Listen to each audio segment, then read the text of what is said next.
다양하고 깊이 있는 시선으로 털어드립니다. 고퀄리티 역사 생산 방송 역사공작단, 오늘도 다시 또 신출발합니다. 반갑습니다. 반갑습니다. 안녕하세요. 마리만색 역사공작단, 저는 중산층 연구자 금강경입니다. 자기소개해 주시죠. 네, 고대사 공부하는 행노잼 소울입니다. 네, 반갑습니다. 순서가 왜 이렇게 된 거예요? 그냥 뭐 누구나 먼저 해도 되는 거죠. 예, 고대사 공부하고 있는 기랑입니다. 네, 반갑습니다. 네, 안녕하세요. 고려시대 공부하고 있는 홍시입니다. 네, 반갑습니다. 일제시기 연구하는 묘양입니다. 네, 반갑습니다. 이번에도 마찬가지로 끈질깁니다. 하트 눌러주시고 구독하기 버튼 눌러주시고. 근데 이거는 제가 요즘에는 유튜브 쪽으로 엄청 많이 보는데 네. 제가 구독하는 채널만 한 30개가 넘거든요. 와. 유튜브. 그거 밤에 챙겨보고 자려 그러면 새벽에 자야 돼요. 아무튼 그거 보는데 그 유튜브에서도 다 이 얘기는 하더라고요. 구독하기 버튼을 해달라고. 그래서 그렇게 막 무리한 것 같진 않아요. 걔네는 직접적으로 돈이 되니까. 네, 그러니까 저희는 뭐 돈 달라는 것도 아니고요. 여러분. 저희 돈 달라고 하잖아요. 아니 돈 달라고 하다니 후원입니다. 후원금이에요. 운영비예요. 네. 돈 달라고 하는 그런 저렴한 게 아니고요. 따뜻한 관심과 후원 부탁드린다. 저희가 별풍선 요청하는 것도 아니고 그러니까요. 그냥 저희가 무슨 별풍선 것도 아니고. 근데 뭐 별풍선이랑 비슷한 겁니다, 사실. 후원. 방송을 위해서. 팟이죠, 팟. 캐시라고 표현 돼 있던데 요즘엔.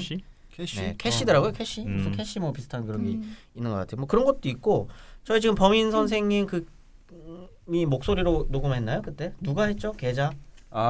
범위 선생님이 하셨었나? 네, 그랬던 것 같기도 하고.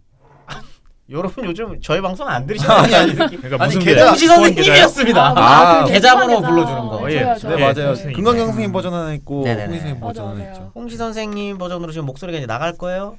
저 자, 진짜 짠! 깜짝깜짝 놀라요. 네. 네. 이거 잘리는구나. 네. 역사공작단 다시 또 역시는 청취자 여러분들의 후원을 기다립니다. 여러분의 후원금은 녹음실 대여비와 편집 담당 팀원들의 인건비로 쓰이고 있습니다. 소량의 후원금도 감사히 받겠습니다. 후원을 원하시는 분들은 팟빵에 있는 저희 페이지 후원하기 버튼을 클릭하시거나 저희 공식 계좌로 보내주시면 됩니다. 공식 계좌는 국민은행 048401 04174847 김태현입니다. 많은 청취자 여러분들의 소중한 후원을 기다리겠습니다. 네, 어쨌든 이쪽 계좌로 따로 후원을 또 해주실 수 있으니까 언제든지 원하시는 분들은 100원도 감사합니다. 1000원도 감사합니다. 10,000원이면 절 드립니다. 100,000원이면 찾아갈게요. 100,000원이면 평생 아버지를 모시겠습니다.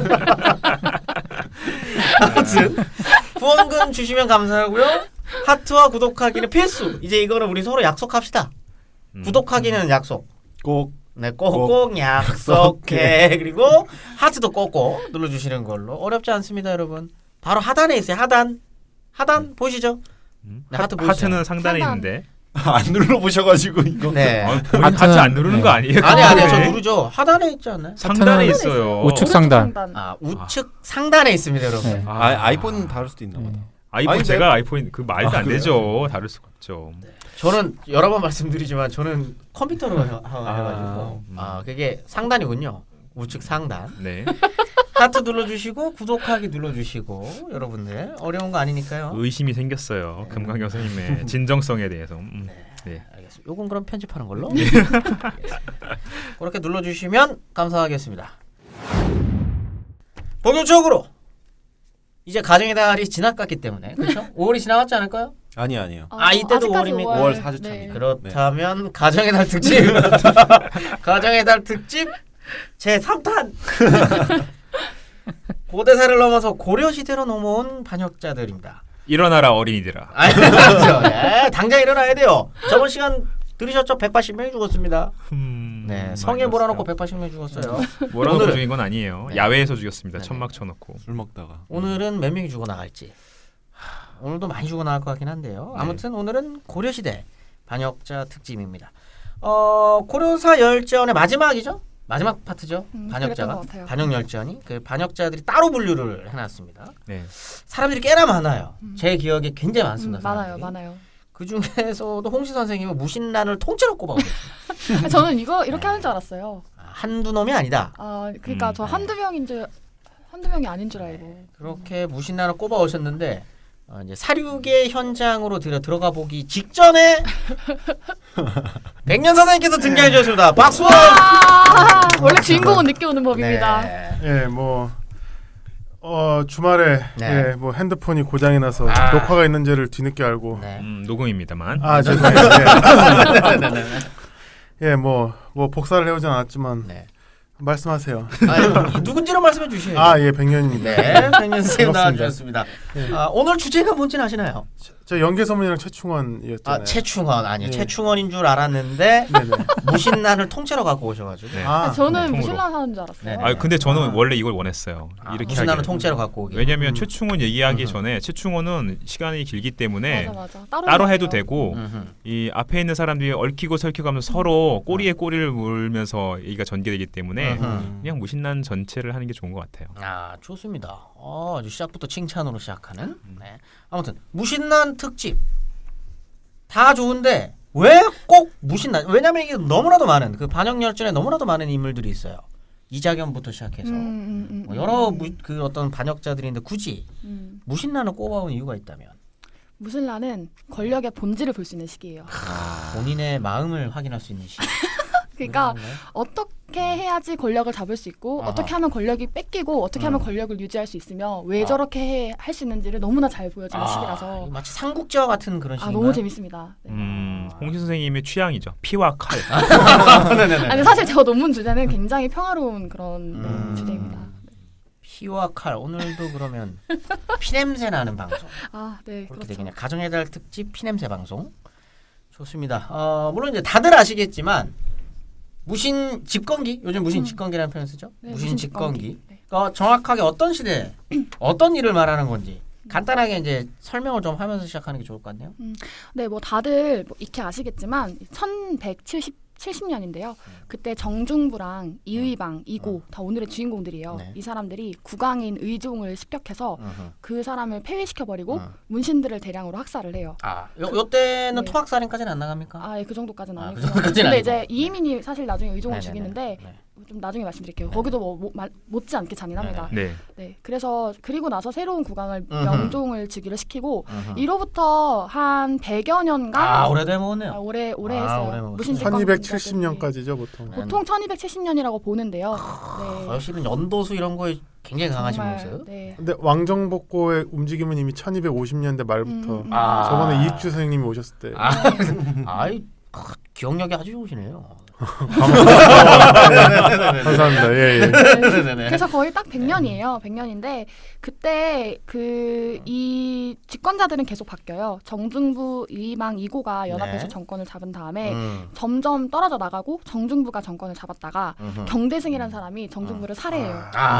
제가 좋아하는 사람이에요. 누가요? 제가요. 경대승. 예. 경대승 좀 캐릭터가 독특해요. 저희 네, 이따 예. 말씀드리겠지만 오늘은 근데 존경이라는 표현 안 쓰셨네요. 좋아하는. 존경해요. 같은 급. 존경. 모든 일을 존경하는. 백년이 존경하는 100명의 요거 체크하고 씁시다. 제가 한번 추진해 보겠습니다. 괜찮은데요? 진짜 괜찮은데요? 100년이 존경하는 그리고 백합명인데. 책 쓰면 진짜 좋을 것 같아요. 좋아요. 네. 아무튼 계속 설명해 주시죠. 그래가지고 경대승은 자연사를 하고 요절. 자연사라는 그냥 노안으로 죽었다 요절이에요. 요절. 근데 그게 저는 이의민에 대한 트라우마가 경대승을 죽게 한 되게 중요한 원인 중에 하나라고 저는 생각하고 화병으로 있어요. 돌아가시는. 예, 그랬던 것 같아요. 30살에 죽거든요. 근데 그 전에 너무 두려워해서 어허. 하여튼 그래서 그 경대승이 죽고 이의민이 그 정권을 잡았다고 소위 얘기를 하고요. 그 다음에 이제 이의민은 최충원한테 살해가 되고 그 다음에 최충원, 다음에 최우, 최항, 최의 이렇게 4명의 집권자들까지 가고 그 다음에 4대 60년간 이어지죠. 예, 그렇죠. 김준 이면한테 몰락하는데 김준 이면은 저희 방송에서 이미 다뤘습니다. 그렇죠. 자세히 다뤘죠. 네. 114화에서부터 117화까지. 그렇죠. 네. 그리고 128화 이번에 최근에 한 거에서도 네, 나오니까 꼭 한번 다시 들어주시고. 저는 제가 안 나온 방송 안 됐습니다. 좋아요. 웬만하면 나오잖아요. 그러니까. 네네. 네, 근데 사실 교과서에서는 이런 그 집권자들 이름만 나와요. 맞아요. 근데 그게 그 사람들이 어떻게 권력을 잡았는지 그 과정이 굉장히 잔인하면서도 또 재밌는 시기인데. 잔인하면서 재밌는. 너무 잔인한 게 재밌다라는 뜻이죠? 아니죠. 인간의 본성을 너무 극명하게 잘 보여주기 때문에 재밌다는 그런 의미인데요. 그래서 저는 오늘 방송에서 이 각각의 무신작 집권자들이 권력을 어떻게 장악해가는가 그 과정에 좀 초점을 맞춰가지고 권력을 어떻게 뺏기는가 네, 그걸 좀 한번 진행을 해보고 싶습니다. 좋네요. 오늘은 특별한 한 인물에 대해서라기보다는 한 시대를 네. 100년의 시대를 한번 통찰해보겠다. 100년까지는 안 가죠 아직. 오늘 하는 오늘은 건 이제 최충원까지 가니까 40년 정도 한다고 보면 됩니까? 40년인가? 40년도 안 제가 되나요? 숫자 좀 약해가지고. 최충원이 집권하기까지예요, 죽기까지예요. 집권하기까지? 저기 안 돼요. 정중부가 거병하고 9년 걸리고요. 정대승이 3년 4년 정도 되죠. 네. 이의민이 13년이죠. 네. 그럼 13 더하기 4 더하기 9니까 대략 30년 가까운 시간이에요. 야, 제가 사실 수능 수학에 하나 틀렸어요. 근데도 이 모양이에요. 수능 수학을 하나 들으셨습니까? 네. 되게 잘 봤는데. 제가 시간이 없는데 요 얘기만 잠깐 해드리면 제가 중학교 2학년 때 수학을 포기했어요. 중학교 2학년 때 수학을 포기하고 2차 함수 나올 텐데. 제가 산수를 잘 못해요. 제가 네. 수학은 잘했는데. 제가 중학교 2학년 때 수학을 포기하고 수능 때까지 수학 시간 때는 그냥 잠을 잤습니다. 2차 함수인데. 그냥 잠을 잤는데 제가 수능 수학에서 잠깐 이거는 욕이나 그런 게 아니고 비속어가 아니라 사투리입니다. 저를 보면서 이렇게 긴장하면서 말씀하세요. 겐또라는 표현 하시나요? 겐또? 찍기. 처음 들어보는데. 저희 겐또라는 겐또, 표현이 맞아. 찍기인데 경상도 사투리입니다. 어. 이 겐또 치기로 해가지고 60점, 100점 만점 60점 받았어요. 겐또 치기로. 제가 이걸 어떻게 했냐면 수학 시간에 할 일이 없으니까 확률을 계산했어요. 1번 그런 시간에 수학 공부하시지. 1번 모의고사 3년치를 다 모아놓고 1번 문제의 답이 몇 번인 확률. 1번 문제 2번이 만약에 답이 2번이면 2번 문제의 답은 몇 번일 확률. 이걸 계산해가지고 그 순서로 외워서 천재인데. 그랬더니 60점이 나왔습니다. 와. 아니 이거 진짜 알려줘야 되겠다. 네, 이거 진짜예요. 네. 근데 아직도 기억나는 게 24, 24, 3, 4, 2 뭐 이렇게 나가는 게 있었어요. 자, 그걸로 그냥 10분 만에 끝장내고. 진짜 대박. 우리 타이틀 이걸로 할까요? 네네네. 수학 겐또. 아무튼. 네. 근데 갑자기 수학 얘기가 나왔죠? 산수를 너무 잘하셔가지고. 근데 되게 중요한 게 있어요. 백년 선생님이 굉장히 디테일이 강하잖아요. 네. 숫자도 다 외우고 있고 막 하잖아요. 나중에 보면 틀리는 경우들이 꽤 있어요. 확인해 보셔야 됩니다. 그렇습니까? 여러분. 그럼 30년이 아닐 수도 있는 거네요. 30년 가깝다 했잖아요. 30년. 항상 여지를. 아니 가만있어봐. 9 더하기 4 더하기 13이니까 26이네. 30년에 가깝다. 어쨌든 요 시기를 이제 한번 네. 총체적으로 한번 다뤄보겠다. 반역자들을 때로 한번 분석해보겠다. 뭐 네. 이런 거 아니겠습니까? 뭐 하나씩 살펴보도록 하겠습니다. 왜 갑자기 난을 일으켜서 사실 교과서에도 굉장히 대문짝만하게 나오지 않겠습니까? 이게. 나오나요? 왜 갑자기? 그럼요. 무신집권기 나오죠. 그러니까 왜 그 반란을 일으켰는지 잘 나오나요, 자세히? 뺨때기 때려서 그렇다고 나오지 않나요? 교과서. 교과서에 그것까지 나오진 않아요. 교과서는 그럼 사실 저희 그렇게 풍부하지 국사선생님이 않죠. 그렇게 말씀하셨나? 뺨 맞고 뺨 맞은 얘기, 뭐 뺨 맞은 얘기 나오고. 정종부, 뭐 수영 시험 채우고. 그 전에 얘기부터 해서 이게 교과서에는 나오지 않는 약간 이게 스토리텔링 되는 선생님들이 하시는. 무인 세력의 대우에 대한 불만 맞아요. 그렇게 얘기하죠. 네. 사실 그게 제일 핵심적이었던 것 같아요. 이게 삐져서. 그러니까 발생 배경이 여러 개가 있는데 일단 의종이 정치를 잘 못했다. 왜냐면은 의종이 격구라고 해서 말 타고 하는 축구 비슷한 게 있는데 맞아요. 굉장히 좋아요. 폴로 같은 거죠. 폴로. 그래가지고 비싼데. 네, 되게 놀러 다니기도 좋아하고 스포츠도 좋아하고 활쏘기 말타기 이런 것도 좋아하고 이게 정치에 그렇게 크게 관심 있는 사람이 아니었던 것 같아요. 노는 걸 좋아하는. 노는 걸 굉장히 좋아해서 한량이네요.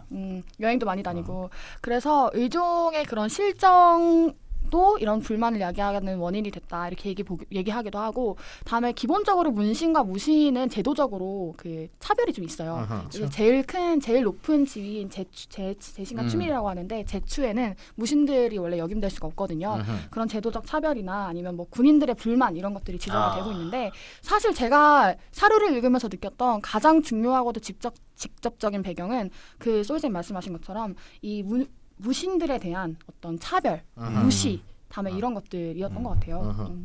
그 제일 가장 잘 보여주는 게 방금 전에 이제 백년 쌤 말씀하셨는데 그 김돈중과 정중부의 갈등이 아주 중요한 김부식의 아들이죠.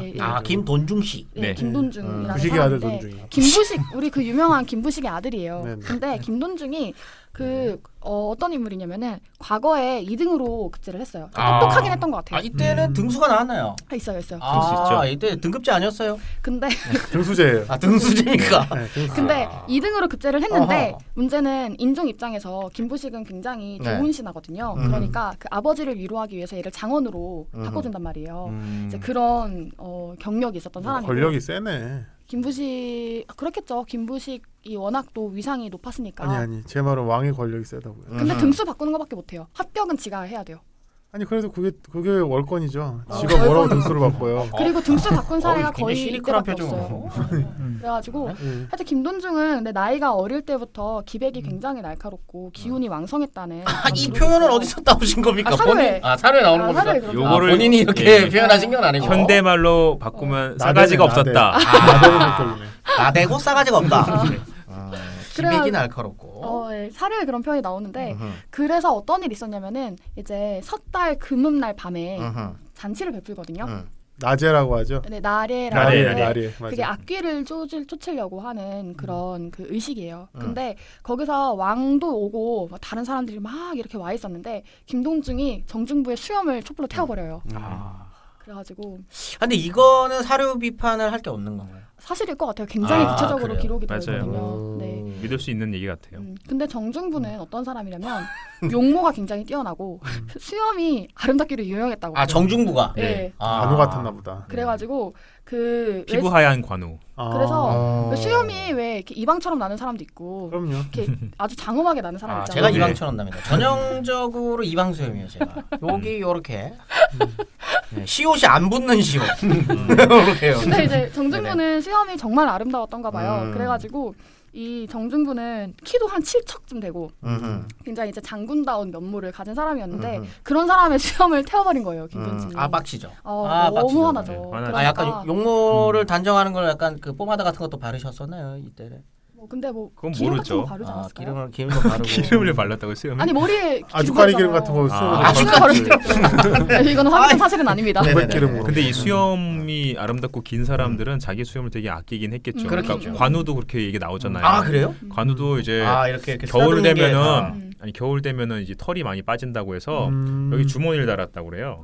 손을 주머니에다 담아가지고 막 이렇게 가슴에다 달고 다니고 이런 얘기 나와요, 삼국지에. 그러니까 얼마나 아꼈겠어요. 그 말은 사실입니까? 진짜예요. 삼국지 나온다니까요. 주머니에 털을. 저도 들었어요. 듣긴 했어요. 네, 알겠습니다. 네, 어쨌든. 그래가지고 정중부가 너무 짜증이 나서 김돈중을 때려요. 그렇죠. 이거는 맞을만 하죠. 수염을 태웠으니까. 어. 장난으로? 그다음 장난으로. 친 거예요? 아니요, 아니면 마구 때리고. 오병수바퀴로 그냥 이크 해갖고 그냥. 그거 아니랍니다. 제가 얘기했어요. 제가 이케크 아니라고 얘기했는데 아니 그냥 이렇게 약간 희화화 시켜서 얘기한 거죠. 아무튼 날라차기로 맞았겠네. 날라차기로 맞았다. 그랬더니 김돈중이 맞으니까 이제 아버지가 화가 난 거예요. 김부식이. 아버지도 한덩치 하시는데. 그러니까 그렇죠. 김부식 한덩치다 그래요. 여자가 있어요. 형체가 있었다고. 예, 김부식이 덩치가 크고 살갗이 검고 눈도 부리부리하고 그런 그래서 사람이라고. 부식이 형님이 뭐 스모로 달려드셨어요. 어떻게 됐어요? 그래가지고 김부식이 그렇게 하진 않고 왕한테 쟤 좀 혼내달라 이렇게 얘기를 해요. 이런 거네요. 이런 덩치로. 이 큰 덩치로 왕이 찾아가서 일렀다. 리틀버드는 이게 법치국가니까. 그럼요. 거기서 개인적으로 처벌해달라 이렇게 얘기를 했는데. 역시 유교에 박식하신 분이셨네요. 김부식 그렇죠. 당대 최고의 유학자죠. 그래서 왕이 그래라고 허락은 했는데 인종이 근데 이제 정중부를 처벌하긴 좀 아까웠던 것 같아요. 워낙 이렇게 비범한 인물이어가지고 그래서 몰래 풀어줘요. 그래가지고 정중부는 처벌을 면하기는 했는데 이 일을 계기로 굉장히 김돈중한테 앙심을 품게 되는 거죠. 서로 간의 나이는 어땠나요? 라인? 나이 차이는 꽤 있었겠지 않을까? 김부식 아들이 김돈중이 되게 어렸다고 하거든요. 어렸다. 그게 아마 정중부가 더 많았을 것 같아요. 그래가지고 정중부가 거병했을 때 이미 나이가 60이 넘었죠. 굉장히 늙었을 때. 그러면 나이 차이가 좀 저도 많이 옛날에 났겠네요. 그림책으로 본 기억이 나는데 할아버지로. 정중부가 약간 할아버지로. 근데 이제 이거는 인종 때니까요. 의종이 왕을 또한 되게 오래 하거든요. 24년, 그러니까 정중부가 27년? 사실은 중년 제 나이 또래나 조금 더 많거나 그쯤일 때. 선생님 중년 아니시지 않아요? 저 중년이죠. 저 정도면은. 예. 그러시군요. 네. 미들 에이지죠. 연세 굉장히 많으셨고. 네네네. 아무튼 근데 이런 사례가 사실 왜 일어날 수 있었냐면은 무신들을 좀 멸시하기 때문에 사실 일어날 수 있는 거거든요. 김돈중이 특이한 게 아니었다 이거죠? 네, 그런 분위기가 되게 좀 사회적으로 있었던 것 같아요. 일상적인 분위기였나 봐요. 왜냐면 그런 사례가 되게 많이 나오는데 뭐 유자량이라는 사람이 있었어요. 근데 그 사람이 문신인데 문신 자대들과 어울려서 개를 만들기로 했어요. 지금 요즘 생각하는 뭐 그런 개처럼 모임 같은 건데 개돈 부습니까? 그거는 잘 모르겠어요. 근데 걔인데 그거를 그 무인이었던 자기 친구들을 우리 좀 끼워달라 그랬더니 문신들이 싫다 그래요. 우리 급이 무인 낮다. 끼워줄 수가 없다. 급이 낮다. 그랬더니 유자량이 그 설득을 해요. 이게 문무신을 함께 사귀어야 된다. 유자량 씨는 그래도 나름대로 그 생각이 있는 분이잖아요. 생각이 있었겠죠. 근데 진짜 덕분에 그렇게 어떻게 됐냐면 끼워줬거든요. 어허. 그랬는데 얼마 지나지 않아서 정중부의 난이 발생하는 바람에 개원들은 그때 끼워준 그 사람들이 이 개원들은 지켜준 거예요. 목숨을 건져요. 유자량 씨. 네. 목숨을 구해준 개. 대단하신 분이네 유자량 씨. 이런 사례만 봐도 얼마나 당시에 무신들을 좀 무시하고 있었는가 이런 것들을 알 수 있고 뭐 이런 사례가 많아요. 뭐 서공이라는 사람이 있는데 그 사람은 굉장히 겸손하고 그 문신들이 무신들을 무시하는 거를 되게 꼴사납게 봤다고 해요. 근데 그러니까 그 정중부 난 발생할 때 당시에 이 무신들이 호의를 미리 붙여준 거예요. 얘는 살리자. 서공 씨.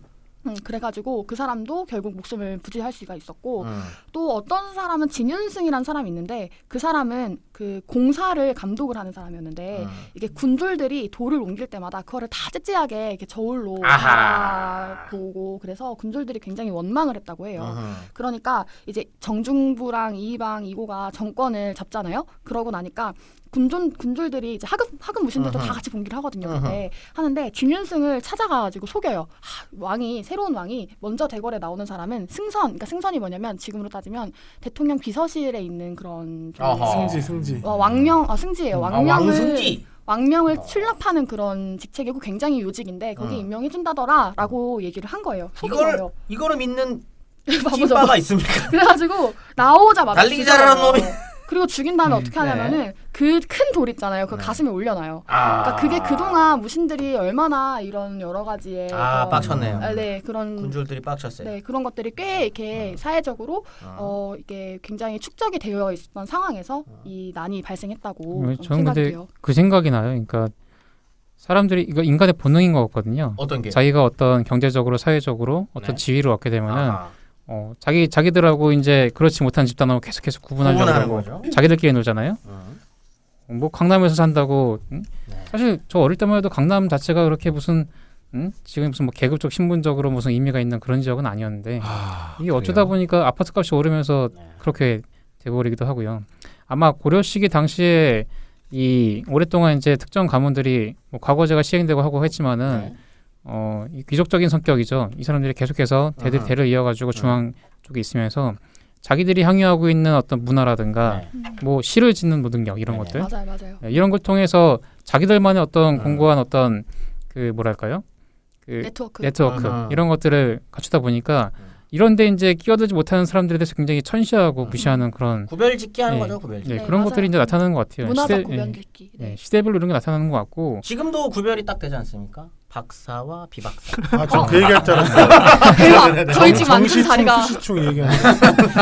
그래서 대학에 정시충, 수시충. 그럼요. 정시, 수시, 뭐 지균, 뭐 여러 가지 있습니다. 하여튼 지금도 그런 식으로 사람 이렇게 차별하고 무시하는 그런 풍속이 지속되면은 이게 절대로 건강하지 않죠. 좋을 일이 없죠. 나중에.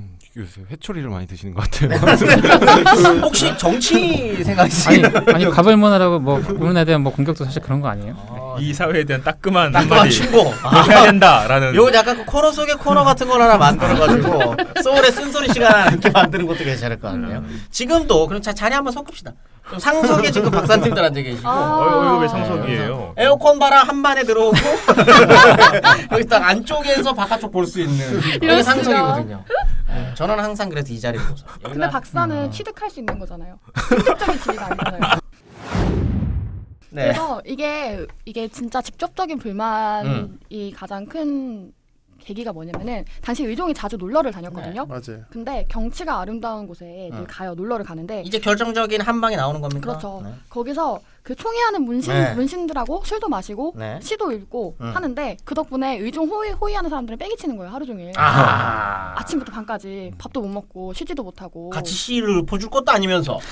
그렇죠. 그래가지고 이 얘기들이 되게 많이 나와요. 많이까지는 아니고 몇 차례 계속 나와요. 호위하는 군졸들이 너무 피로해했다. 이게 지쳤다. 이런 사료들이 많이 나오고. 그러니까 오죽하면 아까 그 김돈중 있잖아요. 김돈중이 뭐라고 간언을 하냐면 아침부터 밤까지 호위하는 군졸들이 너무 배고프고 피곤하니까 이 싸가지 없는 인간이 놀러 다니지 말라. 그러니까 이게 그 분위기가 심상치 않았던 거죠, 사실. 그런 날이었고 이날도 그 거사를 계획한 날도 이제 의종이 놀러 간 날이었어요. 그래서 당시 대장군이었던 정중부, 그러니까 대장군은 꽤 높아요. 이게 종 3품 무관직이고 고려 군제가 2군 6위로 이루어져 있는데 그 중에서 고려 중앙군의 군위에서 지휘관 다음 자리예요. 부지휘관 정도니까. 그래가지고 정중부가 이제 나가서 소변을 보는데 그 하급 무신들이에요. 하급 군인들인데 결룡행수 산원인데 결룡군은 지금으로 치면 호위군이거든요. 그래서 결룡군의 산원인 정팔품이니까 차이가 많이 나죠. 걔네들이 따라 나와가지고 이방하고 이고가 따라 나와요. 정중부를. 그런 다음에 뭐라고 하냐면은 오늘날 문신들은 굉장히 막 득이양양해서 취하도록 술도 마시고 배부르게 음식을 먹는데 우리는 모두 굶주리고 피로하니 이걸 어찌 참을 수 있겠냐. 이걸 오줌 싸면서 얘기를 했다. 야, 이거는 믿을 수 있는 건가요? 근데 저는 이 정도로 구체적인 정황이 기록된 거는 상당히 신빙성이 있다고 생각해요. 예, 저도 신빙성이 있다고 생각하고. 근데 소변 보다가 이런 얘기를 했다라는 거는 남들이 듣지 못하게. 몰래 오줌빨이 굉장히 셌다라고. 우렁찬 소리로 내부인들 들을 수 없게 폭포 소리로 가리고. 대단하네. 그런 또 비화가 있었고 천하의 장사들이 모인 곳이잖아요. 그 사람들이. 요강 하나 넘기는 건 일도 아니었겠네요. 비범함입니다. 네, 그래서 그렇습니다. 어쨌든 홍 선생님 돌아가시면 안 돼요. 영문을 제안을 한 겁니다 지금. 그래가지고 그때 정중부는 되게 악감정이 있었잖아요. 김돈중을 비롯한 그런 문신들한테. 그래가지고 이 영무에 동의를 해요. 근데 사실 이방이랑 이고가 이 정중부한테 찾아가기 전에 우화교라는 다른 사람한테 미리 찾아가거든요. 근데 우화교는 당시에 굉장히 이제 뜻이 크고 기계가 높아서 명망이 있던 인물이에요. 무신입니까? 무신이에요. 이 사람도 무신. 무신인데 문제는 얘네들은 너무 하급 관원이기 때문에 지금 군사력을 동원할 수도 없고 다음에 이런 정치력도 부족하고 그러기 때문에 이런 뭐랄까 이 좀 대표를 할 수 있는 인물이 좀 필요했던 것 같아요. 그것 때문에 나중에 얼굴 마담이죠. 그래서 그것 때문에 정중부가 얼굴 마담이냐 실질적으로 쿠데타를 주동했냐에 따라서 약간 시각의 차이가 있어요. 이거는 거의 5.16이랑 비슷하네요. 장도영이 필요했죠. 장도영을 어떻게 볼 것이냐. 누가 박정희냐. 근데 이제 여기서는 장도영이 이긴 거야 나중에. 실제로는. 그렇죠. 네, 저는 개인적으로 정중부가 굉장히 큰 역할을 했다고 보고 있어요. 저도 지금 이고랑 이의방이 좀 급이 낮은 직이었다고는 알고 있었는데 지금 보니까 너무 낮네요. 얘네들은 사실은 제가 사실 이거는 관련해서 좀 옛날부터 궁금했던 건데 제가 고전적인 견해로는 이 무신이라는 게 사실은 그러니까 조선시대의 무신은 문무가 같이 이렇게 음양처럼 이렇게 대립을 이루고 있잖아요. 근데 사실은 고려시대 때는 사실은 무신이라는 거는 무신의 어떤 대응되는 계층이라면은 이 문신이 아니라 어떤 그 설이라든가 그런 계층 있잖아요.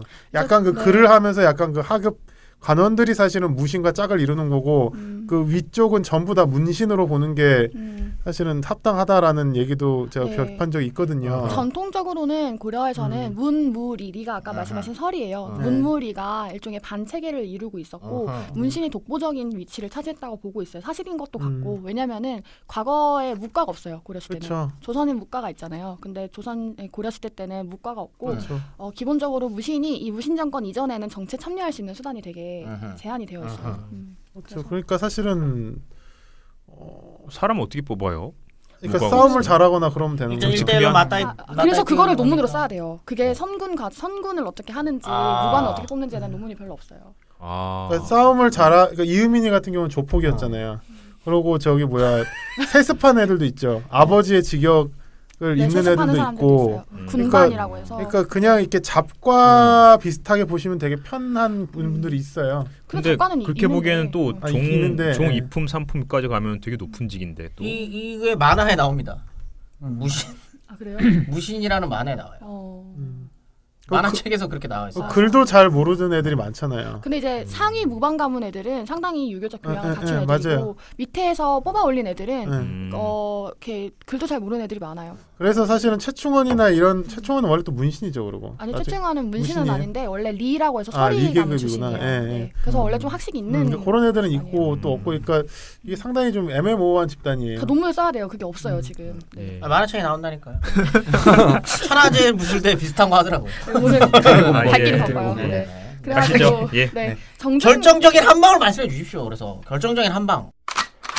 그래가지고 정중부가 이게 유명한 그 흥왕사로 가는 길인데요. 정중부가 이제 이방하고 이고한테 뭐라고 했냐면은 의종이 흥왕사로 가는 틈을 타가지고 우리가 거사를 일으키자.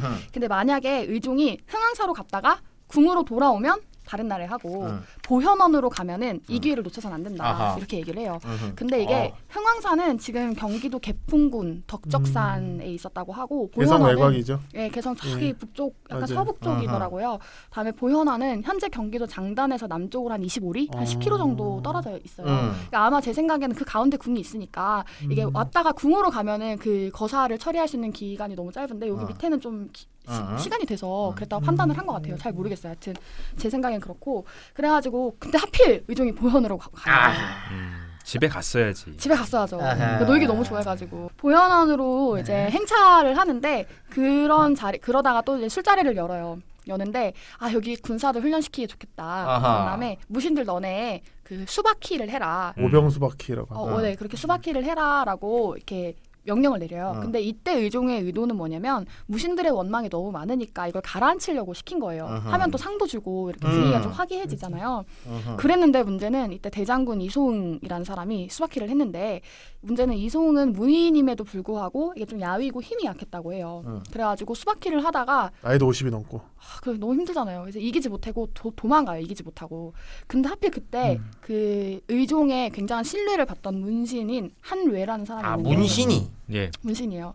근데 이 한뇌라는 사람이 무신들이 좀 왕의 총애를 얻을까봐 좀 이렇게 걱정을 했던 것 같아요. 그래가지고 우려하던 인물이었는데 그래서 이 기회에 저 무신들의 코를 납작하게 놓아야겠다 생각을 해서 이송이 도망갔잖아요. 자기가 갑자기 앞으로 나와가지고 이송 뺨을 때려버려요. 이 한뇌라는 사람 좀 기골이 장대했습니까? 얘 황관 아니에요? 아니에요. 황관은 아니에요. 네, 황관도 거기 섞여 있었는데 이 시기에 내신이라는 혹은 내관, 내시라고 부르는 그러니까 거는 환관이 아니에요. 네네. 내시는 이제 내밀하게 왕들을 그 모시는 사람들하고도 내시라고 했기 때문에 환관 내시는 내시는 국왕의 측근직이고 관직이고 그 조선시대 내시랑 달라요. 그 고려시대 환관은 그 생식 능력이 거세된 사람이고 내시는 그렇지 않은 사람이에요. 사실은 의종대에 대해서 좀 관심이 많은데요. 이때가 고려 때 환관의 세력이 상당히 발호했던 시기가 의종대인 것도 맞죠. 사실은 상당히 좀 독특한 시대예요. 도교적인 어떤 분위기다 그런 것도 좀 있고. 불교도 되게 좋아하고 뭐 도참도 좋아하고 막 난리 나요 의종. 자 이제 뺨 때린 거 이제 진도로 좀 나가 봅시다. 뺨만 때리고 지금 진도로 못 나갔어요. 이송이 계단 아래로 굴러 떨어졌어요. 한 방에. 네. 갑자기 김성태가 떠오르네요. 갑자기 김성태가 떠올랐어요. 근데 문제는 뭐냐면 한 방이었거든요. 김성태 한 방이었습니다. 예. 한 방 때문에 병원 가가지고 피 검사까지 받고. 아니 자기가 진도 나가지고 해놓고서 지금 말이야. 그래서 문제는 왕과 여러 신하들이 거기서 보면서 손뼉을 치고 비웃어요. 이거 나쁜. 근데 이걸 보면은 진짜 문신들도 그렇고 분위기 파악 전혀 못 하고 있는 것 같아요. 바보 같은 놈들이죠. 지금 무인들은 빡쳐 있는데. 무인들이 저렇게 분위기가 안 좋다는 걸 자기들이 아는데도 불구하고 자기들이 그동안 무인들에 대해서 얼마나 좀 가소롭게 보고 있었나? 우습게 보고 있었는지 여기서 좀 이렇게 나오는 것 같아요. 그러니까요. 그리고 의종이 말씀드렸지만 이건 무신들 마음을 달래기 위해서 이걸 실시한 거란 말이에요. 근데 지금 이런 짓을 하니까 순간 분위기가 싸해지고 정중부가 막 화가 나가지고 그 한뇌한테 말해요.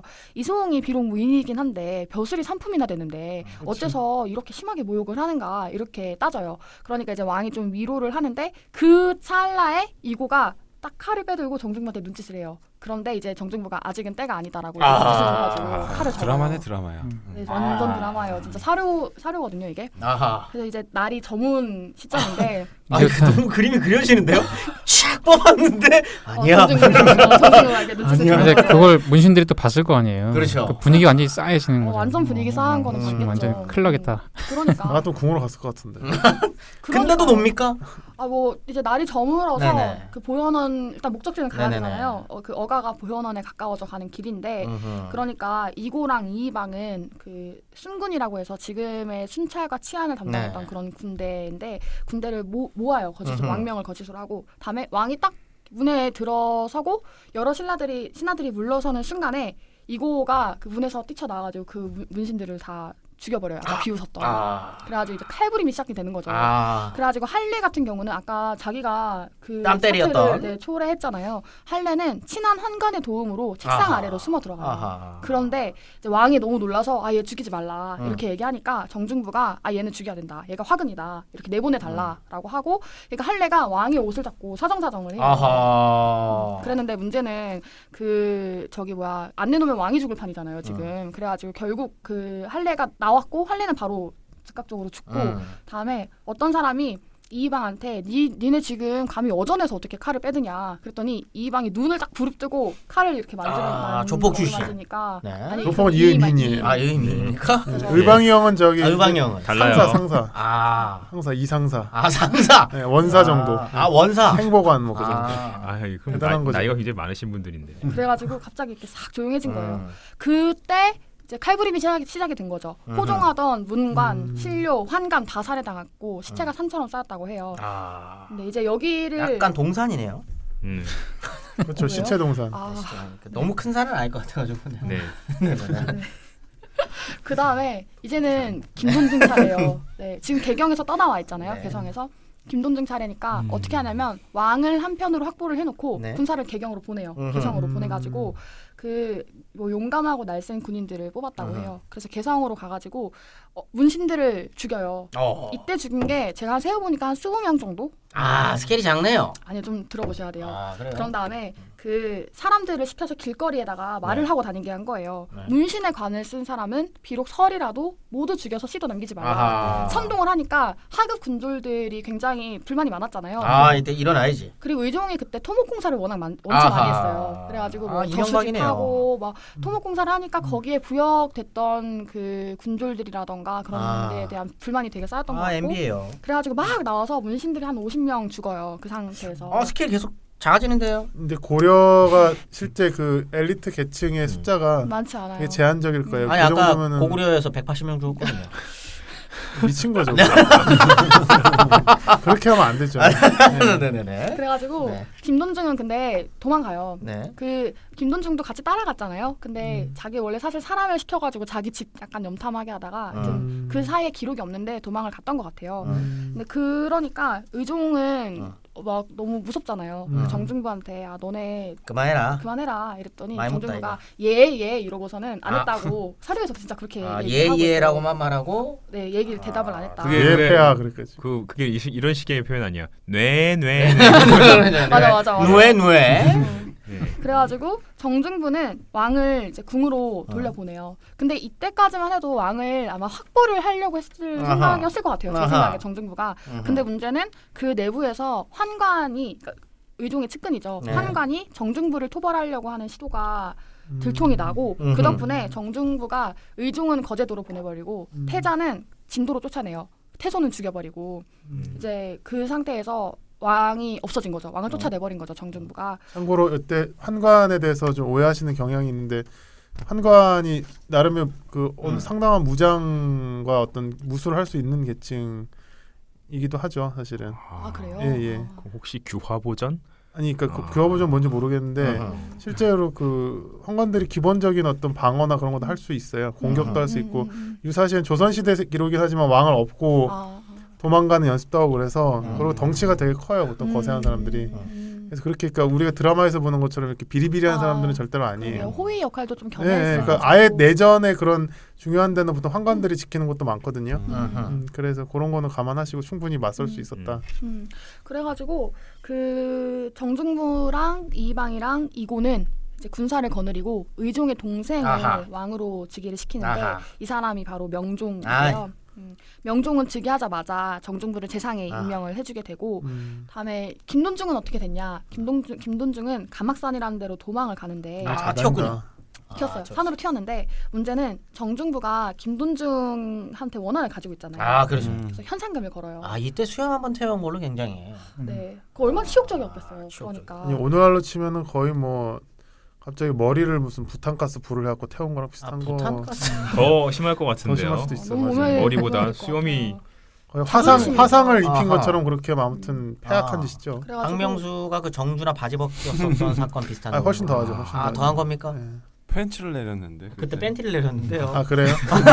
많이 심한데요? 그런 일이 있었어요? 네. 그래가지고 김돈중한테 현상금을 걸고 김돈중이 이때 한다. 이때 하인을 시켜가지고 몰래 개성에 집을 염탐을 하게 해요. 그랬는데 문제는 하인이 그 현상금을 보고 주인을 배반했어요.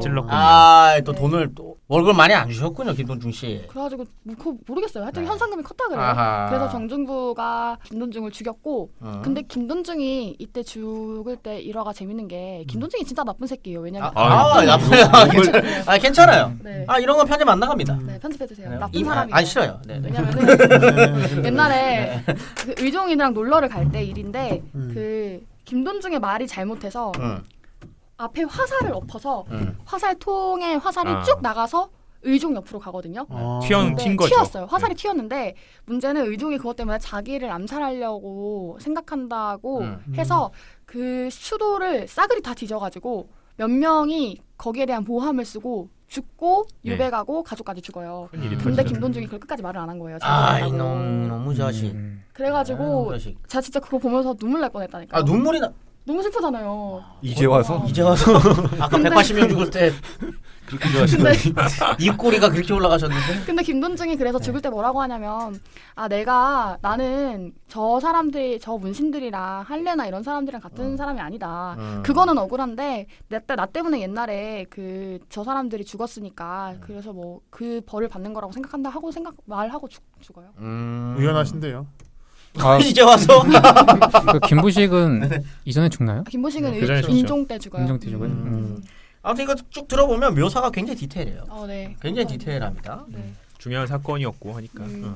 아무튼 이제 결정적인 한 장면이 이렇게 이제 벌어진 건데 누군가에게는 이제 악몽이죠. 근데 누군가에게는 한풀이, 근데 누군가에게는 기회라고 그렇죠. 이제 볼 수 있는 장면이 돼 있어요. 왜냐하면 나도 저 자리에 설 수 있다. 약간 이런 이제 희망이 생기는 거죠. 네. 왜냐하면 이제 어떻게 보면은 원래는 이게 피가 고결해야지 이제 귀족이 되는 거였는데 이제 무신들은 이제 그런 게 아닌데도 최고 권력자가 될 수 있게 유리천장의 균열이 생긴 거죠. 그렇죠. 근데 사실 무신들도 개반이라고 해서 자기 자식을 과거에 급제시키면 문반이 될 수 있긴 해요. 그렇기는 한데 이제 무반인 상태로는 어쨌든 최고 관직이나 청묘직이라고 해서 좋은 관직을 역임할 수 없었기 때문에 좀 차별이 있었던 거죠. 어쨌든 이제 그런 게 어쨌든 균열이 일어난 거잖아요. 그럼요. 네. 여기서 중요한 건 정중부라는 사람의 캐릭터인 것 같습니다. 그죠? 네. 정중부 아까부터 계속 나오고 있는 사건의 주동자. 네. 주동자가 아닌가요? 아까 전에 얘기를 또 들어보니까 뒤에서 이제 그 엉덩이를 긁어주시는 분들이 또 있었으니까. 이고하고 이의방이 사실 일을 벌이자고 다 꾸민 거고 정중부를 얼굴마담으로 데려온 건데 정중부가 또 과거에 원한도 있으니까 또 들어와서 같이 큰 역할을 한 거겠죠. 그러니까 표면상으로는 지금 정중부가 다 이끄는 것처럼 돼 있지만 또 실제로는 이고하고 이의방이 상당 부분 실무는 다 이 사람들이 주도를 했다고도 볼 수 있겠죠. JP라고 보면 되나요? JP라고 차지철? JP 차지철 정도로 보겠습니다. 그러면. 근데 JP는 좀 전략 이의방은 전략 같은 게 없나요? 직접 죽이는 행동. 차지철이 있잖아요. 박정규 박정규 차지철 이런 사람들. 왜냐면 계급도 되게 낮아요 이 사람들이. 차지철은 대위였습니다. 그러니까 이 위관급쯤 되는 것 같아요 제가 보기 이 사람들. 심지어 김종필은 예비역이 있습니다. 맞아요. 그래가지고 그게 그 견해가 갈려요. 정중부가 쿠데타를 주동했다는 그런 견해가 있고 다음에 지금 말씀하신 것처럼 정중부는 바지사장이었다 이렇게 보는 바지사장? 그런 것도 있는데 근데 이제 그렇게 보는 경우에는 어떻게 하냐면 이게 그 고위무신들은 그렇게 적극적이지 않고 하급무신들이 좀 더 적극적이었다라고 그렇게 보신 거예요. 근데 되게 그건 옛날 견해고 그렇게 보시고 그러니까 그 무방 고위층은 사실 그렇게 적극적으로 가담할 이유가 없었다. 그들은 가만히 있어도 꽤 높은 지위를 노리고 있었기 때문에 이렇게 보시는 분들이 계신데 제 개인적으로 생각으로는 정중부가 상당한 역할을 했던 것 같아요. 그러니까 그냥 본인은 정중부가 장도영이 아니라 박정희였다는 거죠. 네. 왜냐하면은 정중부가 그 일단 군사 지휘 권한을 정중부가 갖고 있을 뿐만 아니라 실질적으로 그 문제가 생겼을 때 전략적으로 판단을 하고 군사를 내보내고 다음에 이런 정적들을 처리하고 그런 지시들을 누가 했을 것인가. 그러면은 8급 걔네들 완전 낮은 애들이 그 사실상 지휘를 할 수 있었겠는가. 좀 의심스럽더라고요.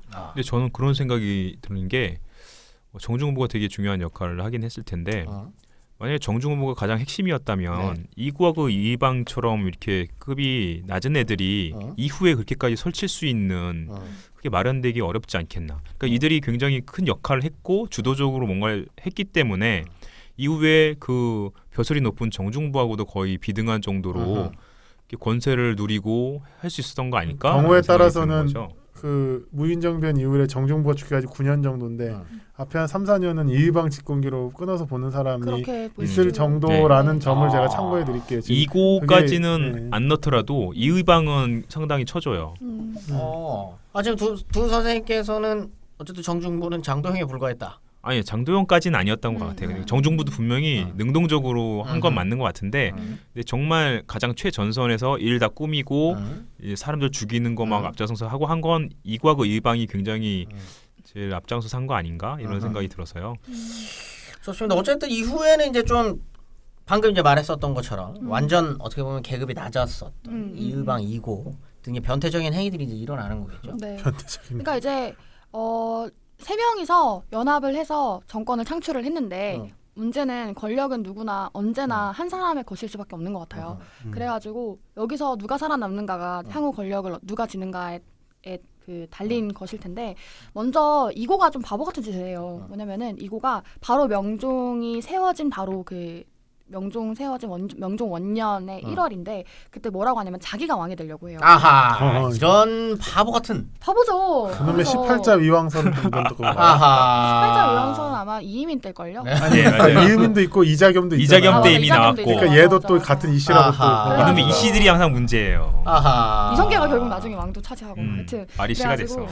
이고가 어떻게 하냐면은 불량배들이랑 그 악소라고 사료에서 표현이 되는데 나쁜 놈들인데 불량배를 동원해서 왕이 될 거라 생각해서 불량배랑 승려들 몇몇을 꼬셔가지고 자기가 왕이 되면 너네 관직 줄게 하고 가짜 임명장도 만들어요. 양아치들을 모아서 왕이 되려 너무 바보 같았죠 솔직히. 그래서 이고가 문제는 그러려면 이딴 속을 잘해야 되는데 이게 이의방한테 세워나가요. 그래가지고 그 이의방은 평소에 이거를 싫어했는데 뭐 어쨌든 지금 난 하려고 연합을 한 거잖아요. 전략적 제휴였구나. 그렇죠. 그래가지고 그 미워했는데 딱 그 모의를 듣자마자 이고를 기다려가지고 철퇴로 쳐서 이고를 죽여요. 그래서 이고는 바로 제거가 됩니다. 자기가 쳐요? 넌 너무 건방져하면서 죽였겠죠. 자기가 친 건 아니죠. 시킨 거죠. 하루 전은 지가 쳤다고 나와요. 그냥 이고가 궁궐 문 밖에 도착하기를 기다렸다가 철퇴로 쳐서 죽였다고 되어 있는데 한번 확인을 좀 해볼게요. 영감 너무 살쳤어. 영감도 아닐 거야. 아저씨일 거야 그냥. 아재.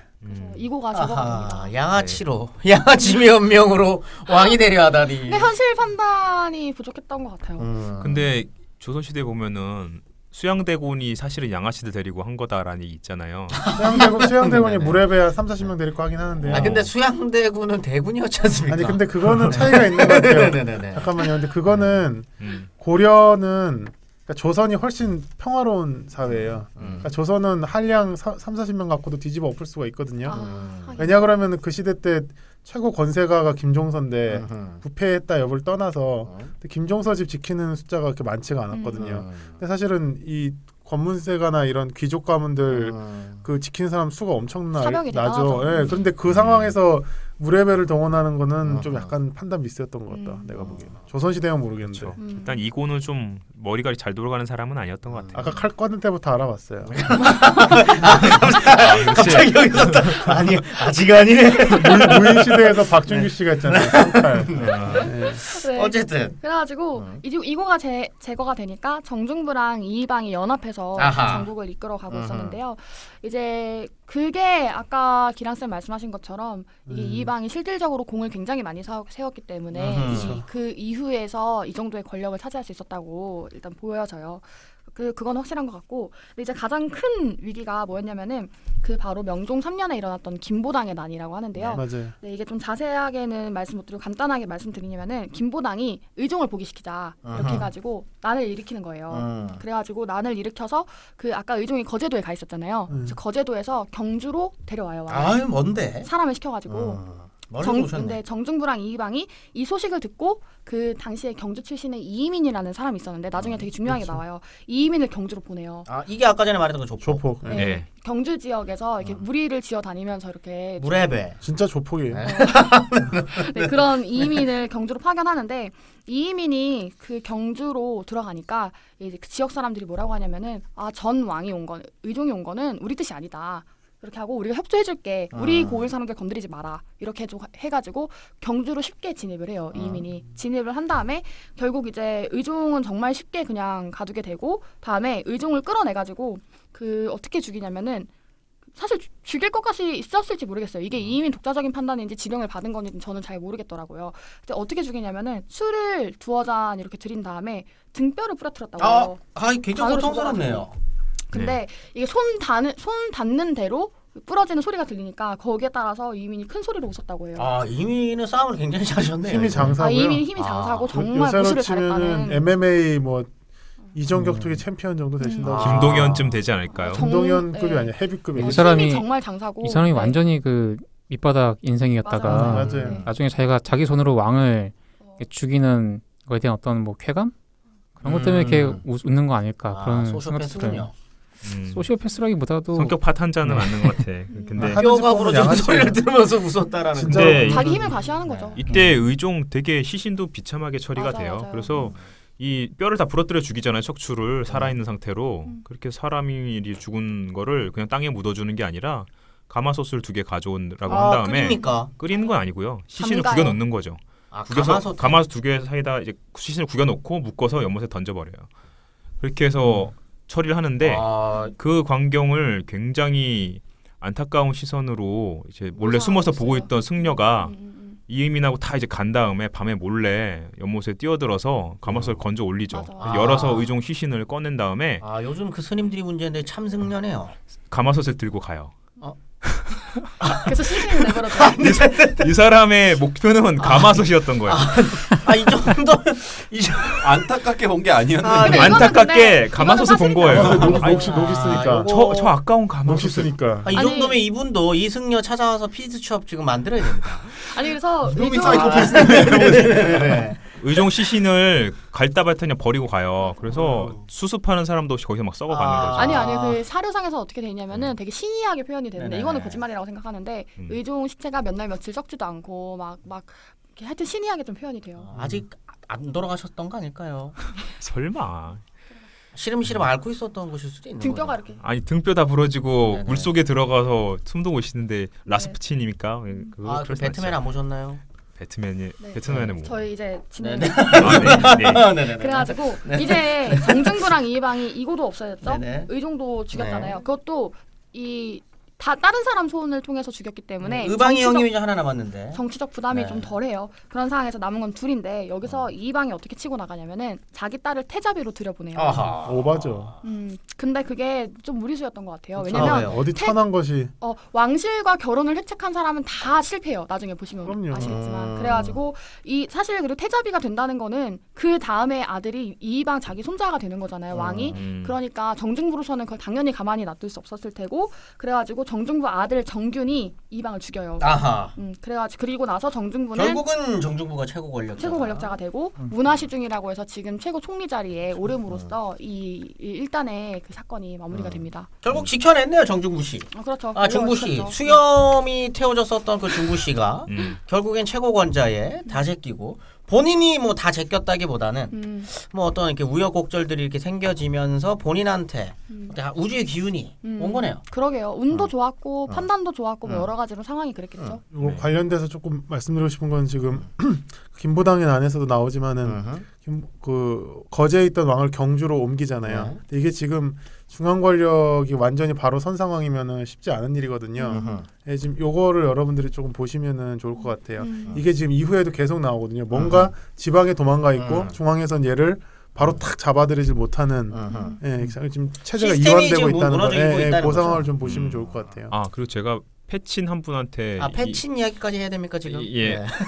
이게 들었는데 제보를 들었는데 네. 거제도 쪽에서 네. 의종 성군설이 지금 돌고 있다고. 왜냐면 거제도의 인물로 이제 의종을 띄워서 관광장을 하려고. 또 의종까지. 그래서 그런 움직임도 일부에선 있다고 합니다. 거제도 지역에서는. 왕이 3명이 나셨네. 의종 나신 건 아니구나. 의종, 김영삼, 문재인 3명. 왕이라고 표현하다니요. 뭐 나라님. 나라님 네네. 어쨌든. 정중부가 이제 결국은 자리를 지켜내면서 최종 승자가 됐으니까 이후에 어떤 정치를 했는지 어떤 시스템을 구축하려고 했는지 아니면 또 다른 아사리팔이 벌어지는지 이런 거는 이제 다음 시간에 네. 조금 얘기를 나눠보도록 하겠습니다. 일단 오늘은 여기서 마무리 짓는 걸로 하겠습니다. 네. 마니만세 역사 운전단 다시 또 역시 금요일날 다시 또 찾아뵙도록 하겠습니다. 감사합니다. 감사합니다.